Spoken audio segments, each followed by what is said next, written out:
तो यहाँ पे मैं फर्स्ट DIY बनाने के लिए मैंने नेल पेंट रिमूवर की खाली बॉटल का यूज़ किया है और फॉइल पेपर का। तो यहाँ पे मैं नंदी हेड बना रही हूँ, जिसके लिए मैंने इस तरह से फॉइल पेपर को चारों तरफ रैप कर लिया है। और जो नंदी का फॉरहेड होता है वहाँ पे हम इस तरह से फॉइल पेपर को स्टिक कर देंगे, जिससे कि वो पार्ट थोड़ा उभरा हुआ आए। और इस तरह से हम इस पर फिर से फॉइल पेपर को रैप कर देंगे। एक बार बेसिक शेप देने के बाद हम फिर से उसके ऊपर फॉइल पेपर का यूज़ करेंगे, जिससे कि वो इवन रहे, ताकि जब हम उस पर क्ले वर्क करें तो वो इवन दिखे, ऊबड़ खाबड़ ना दिखे। तो अब यहाँ पे मैंने मोल्डेड क्ले का यूज़ किया है, उसके दोनों कंपोनेंट को अच्छे से मिक्स कर लिया है। और अब सरफेस पे थोड़ा टैल्कम पाउडर का यूज़ करें और इसको इस तरह से बेल दें। तो मुझे बेसिकली पतला पतला बेलना है, एक रोटी की शेप की तरह।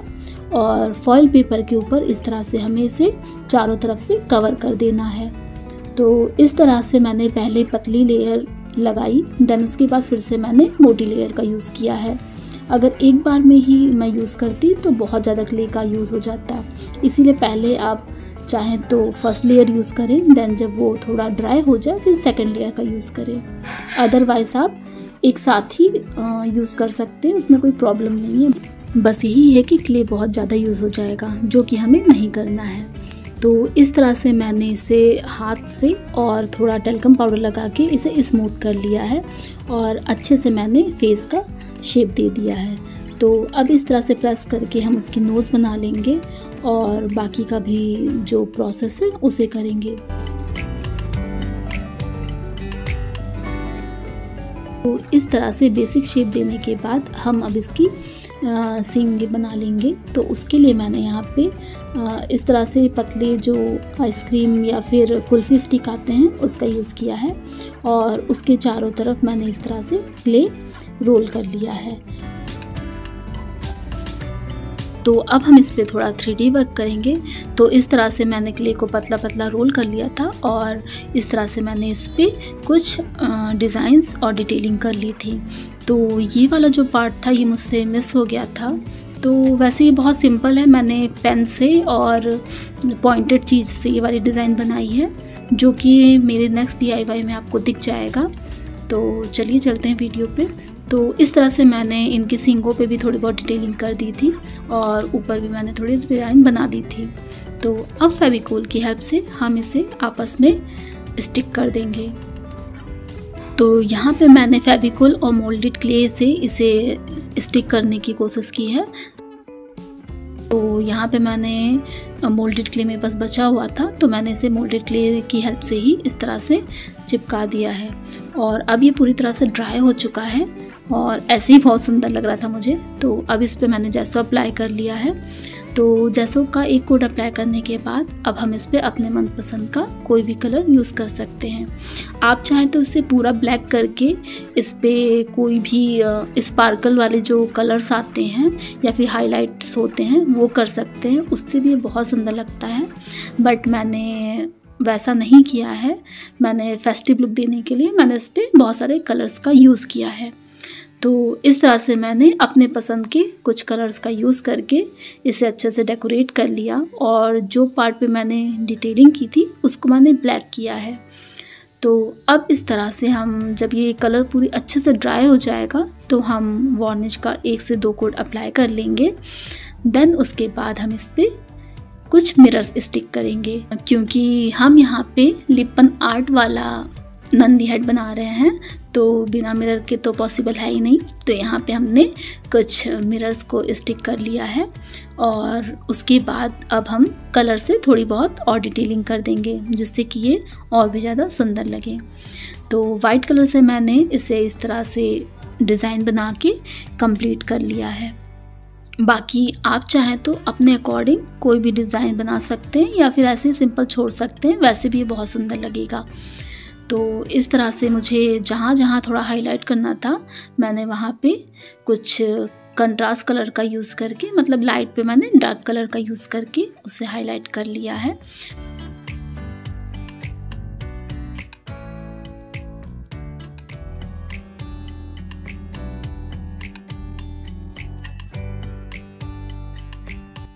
तो तो इस तरह से हम इस पे बाकी की भी डिटेलिंग्स कर लेंगे। फिर जब ये अच्छे से सूख जाएगा तो फिर से हम वार्निश का एक कोट अप्लाई कर सकते हैं, बट जहाँ पे हमने मिरर का यूज़ किया है वहाँ पे वार्निश अप्लाई नहीं करना है।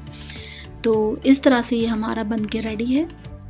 तो जहाँ पे मैंने ब्लैक कलर का यूज़ किया था वहाँ पे मैंने मेटालिक कॉपर कलर का यूज़ किया है हाईलाइट के लिए, जिसके बाद ये और भी ज़्यादा अच्छा लग रहा था। तो अब इसे हैंग करने के लिए हम इस तरह से किसी भी तार का या फिर कुछ भी वायर हो हम उसका यूज़ करेंगे। तो इस तरह से मैंने इस वायर को मोल्डेड क्ले की हेल्प से इस तरह से चिपका लिया है, जिससे कि अब ये आसानी से हैंग हो सकता है।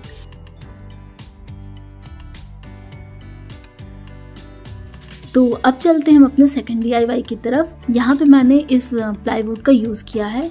ये बेसिकली जो होम डेकोर वाले प्लाई आते हैं तो ये वही है, जिसमें से मैंने एक का यूज़ तो आपके साथ शेयर किया था, जो राधा कृष्णा वाला वॉल हैंगिंग मैंने बनाया था।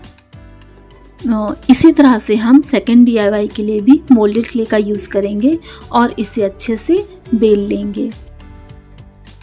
तो यहाँ पे मेरे पास स्केलेटन लीव्स था जो कि पीपल का था। तो इस तरह से मैंने इसके इम्प्रेशन यहाँ पे दे दिए हैं और बाकी के जो एक्स्ट्रा क्ले है उसको हम इस तरह से कट कर लेंगे। इस तरह से हम इसको फेविकोल की हेल्प से यहाँ पे चिपका देंगे। अब बाकी का जो खाली पोर्शन है वहाँ पे हम स्केल की हेल्प से कुछ डिज़ाइन बना लेंगे, जिसके ऊपर हमें फिर से क्ले वर्क करना है।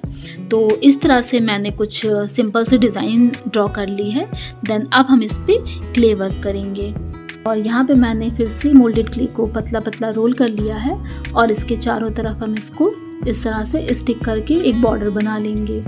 तो इस तरह से जहाँ जहाँ पे भी मैंने डिज़ाइन बनाई है वहाँ पे मैं इस तरह से इसका यूज़ कर लूँगी।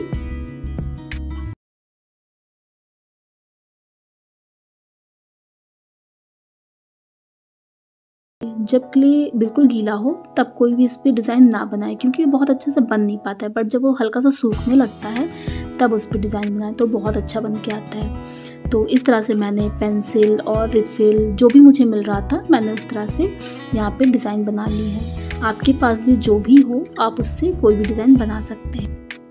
अब जो अंदर की डिज़ाइन है उसको भी हम थोड़े पतले रोल से बना लेंगे और फिर हम जैसो का एक कोड अप्लाई कर देंगे। देन उसके बाद अपने मनपसंद का कोई भी कलर यूज़ कर सकते हैं। यहाँ पे मैंने टेराकोटा कलर का यूज़ किया है। तो इस तरह से जहाँ पे भी मुझे कलर यूज़ करना था मैंने कर लिया और फिर उसके बाद मैंने ऑरेंज में थोड़ा वाइट मिला के लाइटर शेड तैयार कर लिया है और फिर उसमें और थोड़ा वाइट मिला के उससे भी लाइटर शेड तैयार कर लिया था।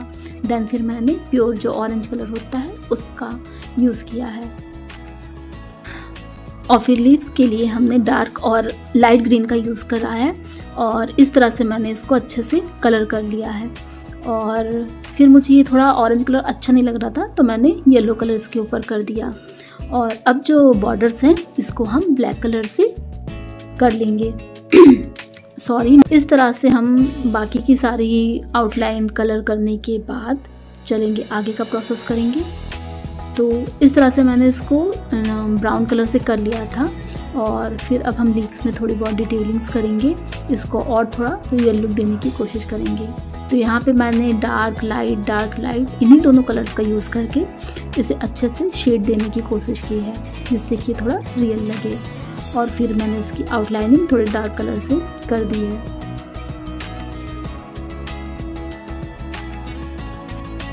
हम इस पर वार्निश अप्लाई करेंगे क्योंकि हमें इस पर मिरर्स का यूज़ करना है। तो मिरर यूज़ करने से पहले हमें वार्निश अप्लाई कर लेना चाहिए।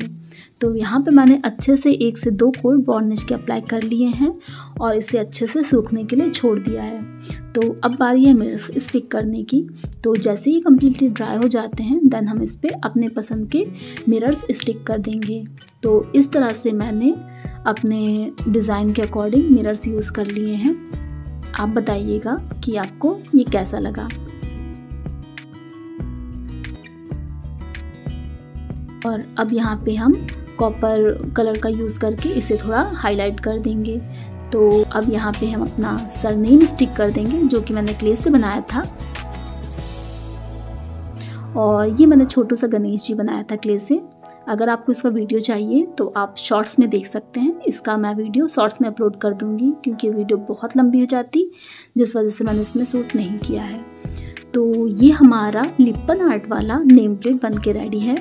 अब हम इसे पीछे इस तरह से हैंग करने के लिए मैंने सेम प्रोसेस का यूज़ किया है जैसे मैंने नंदी हट के लिए किया था। और ऊपर आप चाहें तो चेन या फिर थ्रेड या फिर जो भी हो आप यूज़ कर सकते हैं। Thank you for watching.